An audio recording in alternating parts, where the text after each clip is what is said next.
যারা ১০০টা রুমার্স ছড়ায় যে আইল্যাশ এক্সটেনশন করলে এই হবে সেই হবে, বিশ্বাস করো আঙুর ফল খেতে না পারলে আঙুর ফল টকই হয়, আর নাচতে না পারলে উঠোন বাঁকাই হয়। আজ পুরো প্রসেস তোমাদের সাথে শেয়ার করব।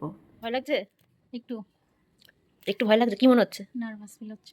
মানে যদি কি মনে হচ্ছে যে চোখে লাগে চোখে ঢুকে যাবে, খোঁচা লেগে যাবে? স্টেপসগুলো বলি। ফার্স্টে ভালো করে ঠিক আছে। No tear no itching eye cleanser দিয়ে চোখটাকে পরিষ্কার করে নিলাম। তারপরে আইল্যাশ প্রাইমার দিলাম যাতে করে রিয়েল ল্যাশেসের কোনোরকম কোনো ক্ষতি না হয়।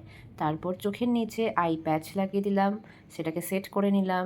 তারপর তার কি ল্যাশের লেন্থ আছে সেই লেন্থ অনুযায়ী সামঞ্জস্য রেখে ল্যাশগুলোকে সেট করে নিলাম। আর ইটস ম্যাজিক, হয়ে গেল।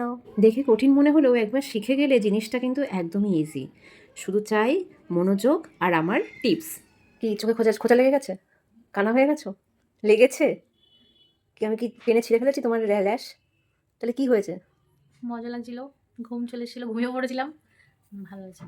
হ্যাঁ। আর আমি সত্যিই ভেবেছিলাম যে লাগে, তুমি বাট বলো একটুও কেমন লাগেনি। লাগছে? আমি তো অবাক। এত সুন্দর লাগছে আমারও করতে। সত্যি খুব সুন্দর লাগছে। আচ্ছা বলো, দারুণ, আইল্যাশ দারুণ। এক্সটেনশন করার পর না সাজলেও চলবে এরকম হ্যাঁ, না? আমিও তো সেটাই বললাম যে না সাজলেও এভাবে শুধু মানে মুখটা জাস্ট ফ্রেশ করে বেরিয়ে গেলেই হবে। আর সাজিস না। শুধু, শুধু পয়সা নষ্ট আগস্টের করিস 1 না। তারিখ থেকে আমাদের স্পট অফ বিউটি পার্লারে আইল্যাশ এক্সটেনশন স্টার্টিং হচ্ছে। তো আমি তো দিদির কাছে শিখছি, তো তোমরাও ঝটপট চলে আসো।